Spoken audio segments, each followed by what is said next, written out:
Today we will going to start a new chapter, that is voice change.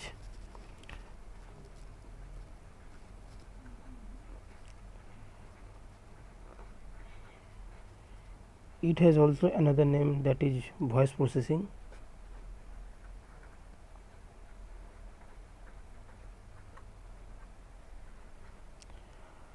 So we can see that there is a voice change.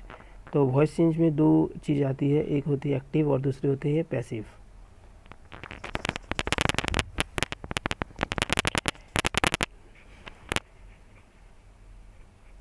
Active and passive. तो generally जो active होता है वो हम लोग simply कोई भी एक सेंटेंस लिख देते हैं, जैसे कि a boy is playing a game. ये हो गया एक्टिव. जो हम लोग सीधा सीधा बोलते हैं उसको एक्टिव बोला जाता है. इसी को अगर घुमा के बोला जाए तो जैसे कि इसका मतलब होता है एक लड़का खेल रहा है कोई एक गेम, ठीक है, GME गेम होगा, कोई एक लड़का गेम खेल रहा है. अब यहाँ पर उल्टा करके बोल रहे हैं गेम किसी लड़के द्वारा खेला जा रहा है, तो क्या लिख देंगे, अ गेम इज प्लेइंग का हो जाएगा प्लेड, यहाँ पे लग जाएगा बीइंग बाय अ बॉय. तो ये हो गया पैसिव. तो एक्टिव पैसिव में अंतर क्या है, सिर्फ बोलने का अंतर है, इसीलिए इसको हम लोग क्या बोलते हैं, वॉइस चेंज. ठीक है, यहाँ पर क्या हो रहा है, हम लोग जो बोलने का तरीका है उसको चेंज कर दे रहे हैं. सो एक्टिव को हम लोग क्या कर रहे हैं, पैसिव में चेंज कर दे रहे हैं. हम लोग जनरली जो वर्ड यूज़ करते हैं हम लोग अपनी डेली लाइफ में उसको एक्टिव बोला जाता है, और उसी को हम लोग पैसिव तरीके या फिर हम लोग घुमा के अगर बोलेंगे तो उसको पैसिव बोला जाता है. तो यहाँ पर एक्टिव और पैसिव जो है इसका एक बेसिक से स्ट्रक्चर है. लाइक हम लोग इसको कैसे तोड़ सकते हैं इस सेंटेंस को. तो एक्टिव एक सेंटेंस से बना होता है, तो अगर उस सेंटेंस में देखें तो जनरली 3 पार्ट होगा ही. क्या क्या, सबसे पहले जो स्टार्ट होता है, जो काम करता है, जिसके बारे में हम लोग बात करते हैं उसको बोलते हैं सब्जेक्ट. उसके बाद आता है वर्ब, उसके बाद आता है ऑब्जेक्ट. तो ये जो सब्जेक्ट है जो कि काम करने वाला है, यहाँ पर किसी भी आदमी का नाम हो सकता है, किसी भी चीज़ के नाम हो सकता है जिसके बारे में हम लोग बोल रहे हैं, जिसके बारे में हम लोग क्या कर रहे हैं, बोल रहे हैं, जिसके बारे में. वर्ब मतलब क्या होता है, जनरली जो काम हो रहा है, जो वर्क हो रहा है उसके बारे में होता है.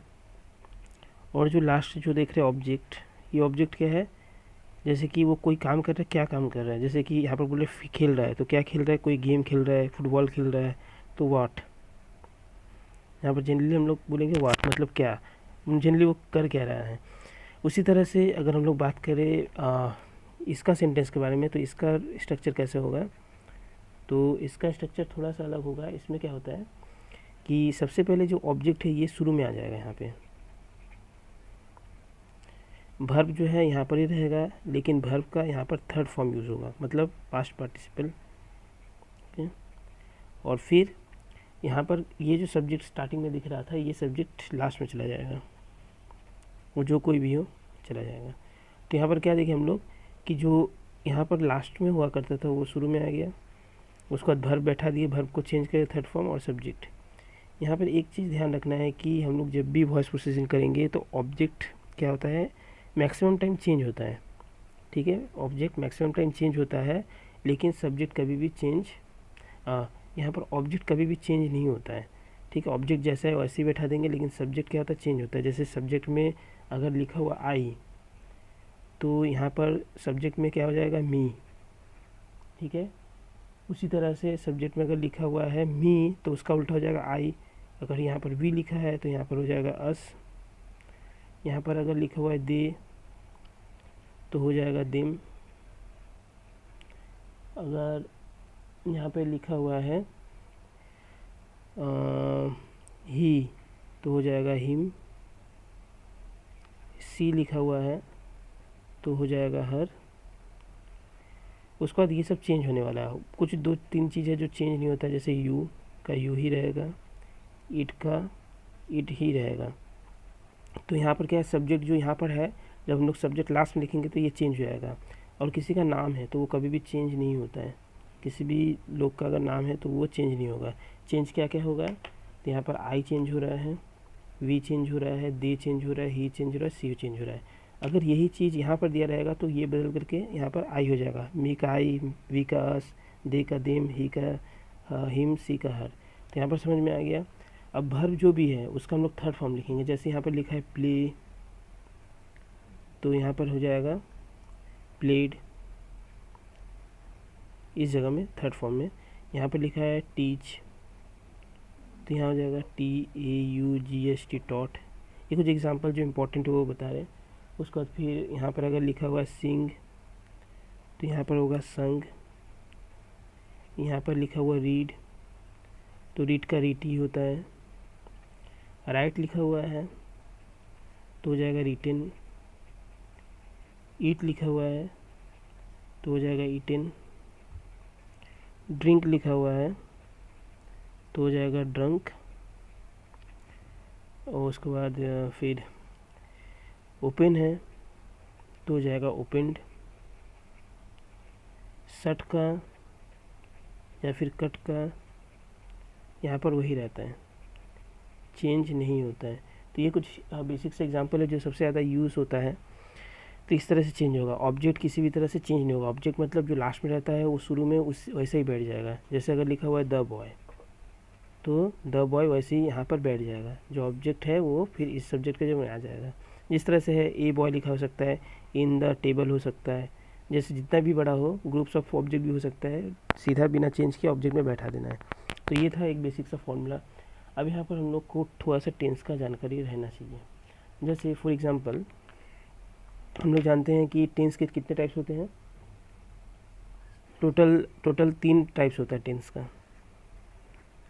टेंस के टोटल 3 टाइप्स होते हैं। तो पहला क्या है, प्रेजेंट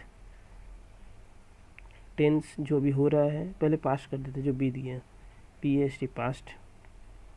उसके बाद प्रेजेंट होता है और लास्ट में क्या होता है, फ्यूचर होता है। पास्ट मतलब जो बीत गया, प्रेजेंट जो चल रहा है, फ्यूचर तो ये पहले हो गया है, ये भी चल रहा है और ये होने वाला है। तो पास्ट में फिर ये 4 टाइप्स होता है सभी में। एक होता है सिंपल पास्ट, एक होता है क्या, कंटिन्यूअस पास्ट, एक होता है परफेक्ट पास्ट, एक होता है परफेक्ट कंटिन्यूअस।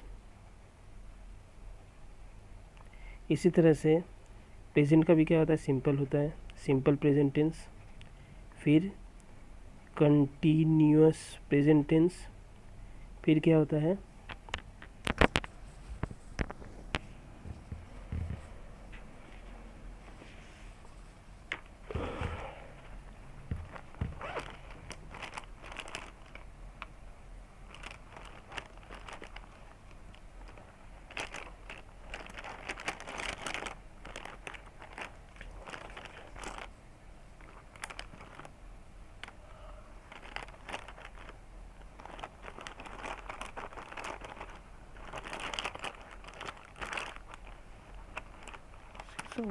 स्केच।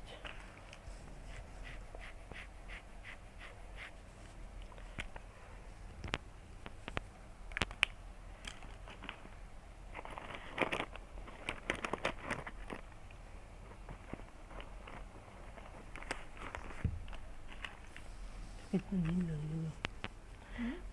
नींद लग रहा है। तो कंटिन्यूस टेंस हो गया, उसका दूसरी तरह से फिर परफेक्ट हो जाएगा, ठीक है। और फिर हो जाएगा परफेक्ट कंटिन्यूस। यहाँ पर कंटिन्यूस भी होता है, यहाँ पर हो जाएगा परफेक्ट कंटिन्यूस। फिर फ्यूचर में भी वैसे हो जाएगा, सिंपल, उसके बाद कंटिन्यूस, उसके बाद परफेक्ट, फिर परफेक्ट कंटिन्यूस,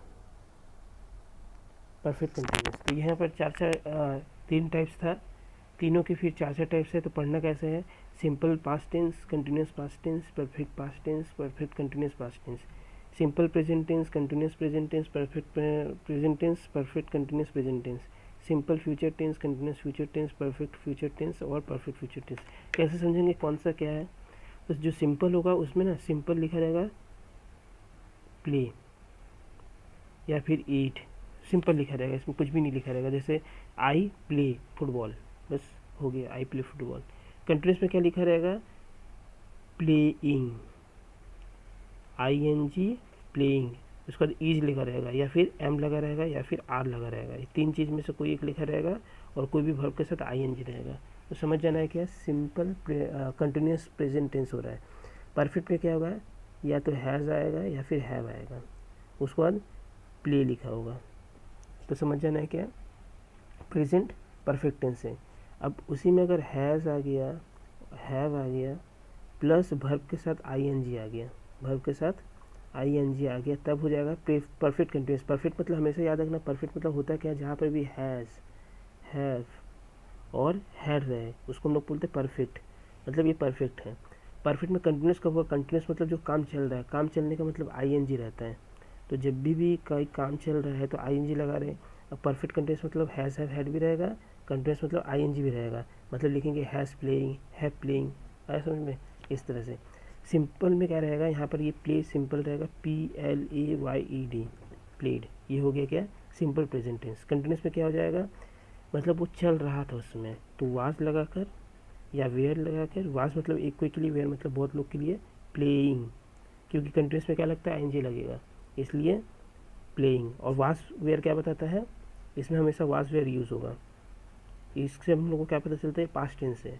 इसमें हम लोग को कैसे पता चलेगा, प्रेजेंट ये था, इसको प्रेजेंट कर देते हैं, नहीं तो ये गलत हो जाएगा, ये पास्ट कर देते हैं, सब में टाइप एक ही था, तो ये पास्ट है। तो प्रेजेंट टेंस में क्या है, ये सिंपल हो गया। अब इसमें क्या सब सिंपल है, इसमें कंटिन्यूस में क्या होगा, ईज एम आर बैठेगा तो यहाँ पर वाज वेयर बैठेगा, प्लेइंग प्लेइंग ही रहेगा। परफेक्ट में क्या होगा, हैज़ अब था, यहाँ पर HED हैड बैठेगा, और साथ में साथ और जैसा वर्ब का ये प्लेट था वही बैठेगा। लेकिन परफेक्ट में क्या बैठेगा, हैड बैठेगा, साथ में प्लेइंग बैठेगा, आया समझ में ना। तो इसमें क्या है, प्लेट सिर्फ रहेगा तो सिंपल होगा, वास या वेयर के साथ प्लेइंग रहेगा तो पास्ट कंटिन्यूस होगा, हैड आ जाएगा साथ में तो क्या हो जाएगा, पास्ट परफेक्ट हो जाएगा, और हैड के साथ प्लेइंग भी आ जाएगा, दोनों जब हो जाएगा, हैड और प्लेइंग दोनों एक साथ हो जाएगा तो परफेक्ट कंटिन्यूस हो जाएगा। लास्ट है फ्यूचर। फ्यूचर में क्या होगा, विल या फिर शैल लगता है, इसको पहचानने का तरीका क्या है, विल या फिर शैल, ये अगर कहीं मिल गया तो हम लोग को समझ में आ जाना चाहिए क्या, कि ये क्या है, फ्यूचर टेंस है। तो सिंपल में क्या रहेगा, विल लगा रहेगा, उसका लगा रहेगा प्ले, विल प्ले या फिर शैल प्ले, दोनों में से कोई एक। उस कंटिन्यूस में क्या रहेगा, विल प्लेइंग या फिर शैल प्लेइंग, ऐसा समझ में ना, विल प्लेइंग या शैल प्लेइंग। इसमें क्या रहेगा, परफेक्ट, परफेक्ट में क्या रहेगा, हैज़ रहेगा या फिर हैव रहेगा, उसके बाद playing, will playing, has have will playing, ठीक है। अब परफेक्ट में क्या रहेगा, हैज़ हैव हैड में कोई भी रहेगा, उसके बाद विल या फिर शैल में भी कोई एक रहेगा, उसके बाद रहेगा प्लेइंग। तो इस तरह से ये रहता है। तो ये सिंपल टेंस था, अब इसको ही हम लोग को यूज़ करना है। अब जैसे थोड़ा क्वेश्चंस के साथ देख लेते हैं। जैसे मैंने बताया सबसे पहले क्या था, सब्जेक्ट होता है, जैसे लिखा हुआ है I am playing a football. इसका दो पार्ट बनेगा क्योंकि ये थोड़ा बड़ा हो जाएगा। I am playing a football, तो इसको सबसे पहले पहचानना कि कौन सा टेंस दिया हुआ है। सबसे पहले तो देखेंगे कैसे हम लोग पहचानेंगे कि इसमें क्या क्या चीज़ दिया हुआ है। तो पहचानने के लिए सबसे पहले यहाँ पर क्या करना है, ये आई मतलब ये काम कर रहा है, मतलब ये सब्जेक्ट हो गया जिसके बारे में बता रहा है, ये सब्जेक्ट हो गया। उसके बाद एम मतलब क्या है, हेल्पिंग वर्ब है, यानी ये मैंने बताया कि जब भी ईज रहेगा, एम रहेगा या फिर आर रहेगा या फिर आर रहेगा, ये तीनों अगर रह गया इसका मतलब समझेंगे कि प्रेजेंट टेंस बता रहा है। प्लेइंग बता रहा है, प्लेइंग मतलब वर्ब के साथ क्या है, ING है, यानी ये क्या बता रहा है, कंटिन्यूस बता रहा है। उसके बाद ए फुटबॉल क्या है, ये पूरा का पूरा ऑब्जेक्ट है, आया समझ में। तो इसका मतलब क्या है कि यहाँ पर हम लोग देख रहे हैं कि प्रेजेंट कंटिन्यूस टेंस यूज़ हो रहा है ना, प्रेजेंट कंटिन्यूस। तो जब भी प्रेजेंट कंटिन्यूस होगा तो उसमें हम लोग को क्या करना पड़ेगा, BEING बीइंग यूज़ करना पड़ेगा। कैसे यूज़ करना पड़ेगा, फॉर्मूला क्या बनेगा, तो ये ऑब्जेक्ट पहले उतार के रख देते हैं, ये ऑब्जेक्ट पहले लिखेंगे, फुटबॉल उसके बाद क्या होगा, एम है ना, तो यहाँ पर एम नहीं बैठेगा, ईज बैठेगा अब, ठीक है, क्योंकि आई के साथ एम लगता है। उसी तरह से एक फुटबॉल है, एक फुटबॉल के लिए ईज लगेगा। अगर बहुत सारा फुटबॉल रहता है तो आर बैठता है, और आई के साथ हमेशा एम रहेगा, एम कहीं और नहीं यूज़ होता है, इसलिए फुटबॉल के साथ क्या रखेंगे, या तो ईज रख सकते हैं या तो आर रख सकते हैं, एम तो रखेंगे नहीं। अब यहाँ पर फुटबॉल एक ही है, एस नहीं लगा हुआ है, एस रहता तो आर लिखते, लेकिन एक है तो यहाँ पर लिखेंगे ईज। उसके बाद प्लेइंग का क्या हो जाए, अब देखो प्लेइंग ईज है, ईज के बाद ठीक बिंग बैठेगा, BEING बिंग। प्लेइंग का थर्ड फॉर्म क्या होता है, PLAYD दिखाए थे। अब प्लेट के बाद ठीक क्या बैठाना होता है, बाई। बाई के बाद क्या बैठाना पड़ता है, आई का क्या हो जाता है, मी। तो ये हो गया पूरा का पूरा आंसर। आया समझ में? ये जो बता रहे हैं इससे पूरा का पूरा सब सॉल्व हो जाएगा। ये पहला क्वेश्चन हो गया। अब दूसरा क्वेश्चन दिया, जैसे लिखा है, आई हैड टेकन फूड। अब इसका मतलब होता है कि मैंने खाना लिया। तो यहाँ पर क्या दिखा रहा है, आई हैड टेकन फूड दिखा रहा है। तो आई हैड मतलब क्या होता है, हैड दिखा रहा है, इसका मतलब क्या है, पास्ट टेंस है। पास्ट भी है प्लस परफेक्ट भी है, पास्ट भी है प्लस परफेक्ट भी है। क्योंकि हैज़ और हैव क्या होता है, हैज़ और हैव क्या होता है, प्रेजेंट टेंस होता है। तो प्रेजेंट तो यहाँ पर है नहीं, हैड दिया हुआ है। टेकन मतलब मैंने ले लिया खाना, ये क्या दिखा रहा है, भर्ब दिखा रहा है, भर्ब का थर्ड फॉर्म, यानी ये पास्ट टेंस में ही है। तो जब भी हैज़ हैव हैड रहे, क्या हैज़ या फिर हैव या फिर हैड रहे, हम लोग को इसके साथ क्या लिखना है, BEEN बीन। जैसे कि यहाँ पर ING था तो बिंग बैठा, ING था तो बिंग बैठा। उसी तरह से जब भी हैज़ हैव हैड रहेगा तो क्या बैठेगा, बीन बैठेगा, सिर्फ इसी की जगह पे। तो क्या होगा आंसर, पहले ये ऑब्जेक्ट हो गया, तो ऑब्जेक्ट पहले लिखते हैं फूड। उसके बाद हैड का हैड बैठा दिए, हैड के बाद मैंने क्या बताया, बीन बैठेगा। टेकन का टेकन ही बैठेगा, ये चेंज नहीं होगा क्योंकि थर्ड फॉर्म ऑलरेडी दिया है। उसके बाद बाई बैठा करके आई का क्या हो जाता है, मी। ये हो गया answer, food had been taken by me. Next question देखते हैं, ये टाइप 2 था, थर्ड वाला। जैसे लिखा हुआ है, आई प्लेड फुटबॉल, मैंने फुटबॉल खेला। इसमें भी पहचानना बहुत इजी है, इसमें ये सब्जेक्ट हो गया, इसमें क्या है कि ये सब्जेक्ट हो गया और ये वर्ब का थर्ड फॉर्म है, यानी ये पास्ट टेंस बता रहा है, यहाँ पर कोई भी हेल्पिंग वर्ब नहीं दिया है। फुटबॉल तो क्या हो गया, ऑब्जेक्ट हो गया। यानी हम लोग को क्या करना है, सिंपल ही रखना है, ये सिंपल है। फुटबॉल यहाँ लिख दिए शुरू में। उसके बाद यहाँ पर प्लेड है, इसका मतलब हम लोग को जानते हैं कि यहाँ पर हेल्पिंग वर्ब हम लोग को कुछ ना कुछ रखना ही होगा। जब भी हम लोग आंसर करेंगे, हेल्पिंग वर्ब यहाँ पर भी बैठा है, यहाँ पर भी बैठा है और यहाँ पर भी बैठेगा। तो यहाँ पर पास्ट टेंस का क्या होता है, दो चीज़ होता है, या तो वाज या फिर वेयर। क्योंकि हैड हम लोग ला नहीं सकते खुद से, ठीक है, हैड है से हम लोग नहीं ला सकते, यहाँ पर वाज बैठाएंगे या फिर वेयर। तो यहाँ पर यानी कि पास्ट टेंस दिया है तो हम लोग वाज बैठाएंगे, क्योंकि मैंने बताया कि यहाँ पर क्या है, एक फुटबॉल है, तो फुटबॉल एक है तो वाज बैठा है। वाज के बाद ठीक प्लेड बैठा देंगे, क्योंकि ये थर्ड फॉर्म में लिखा हुआ ऑलरेडी। प्लेड के बाद बाई, आई का क्या हो जाएगा, मी। इस तरह से इसको करना है। और दो देख लेते हैं क्वेश्चन इसका। नंबर 4, जैसे ही विल गो टू स्कूल, वो स्कूल जाएगा, he will go to school. तो यहाँ पर पहले पहचानते हैं, ये हो गया सब्जेक्ट, ये विल बता रहा है, इसका मतलब क्या है, फ्यूचर। और गो क्या है, वर्ब है, प्रेजेंट माने वर्ब, सिंपल वर्ब है ये। और टू स्कूल जो है, ये दोनों क्या हो गया, जब भी वर्ब देखेंगे, वर्ब के बाद जो भी रहेगा उसको हम लोग ऑब्जेक्ट बोलते हैं, कुछ भी लिखा हो, जितना ही बड़ा क्यों ना हो, है समझ में ना, ऑब्जेक्ट किसे बोलते हैं। तब ये ऑब्जेक्ट शुरू में बैठ जाएगा। और हमेशा याद रखना कि जब भी विल रहे या सेल रहे, जब भी विल रहे सेल रहे, तो इनके साथ क्या जोड़ देना है, बी जोड़ देना है। क्या जोड़ देना है, BEB जोड़ देना है, ठीक है। विल सेल जब भी रहेगा, BE जोड़ देना है। तो ये 3 कैरेक्टरिस्टिक्स था, जैसे कि मैंने बीइंग वाला बताया, बीन वाला बैठाया और विल भी बताया।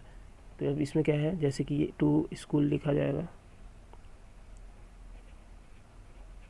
टू स्कूल के बाद विल के विल लिखना है, विल या फिर सेल लिखा रहेगा तो सेल, विल, उसका ठीक बैठा जाएगा बी।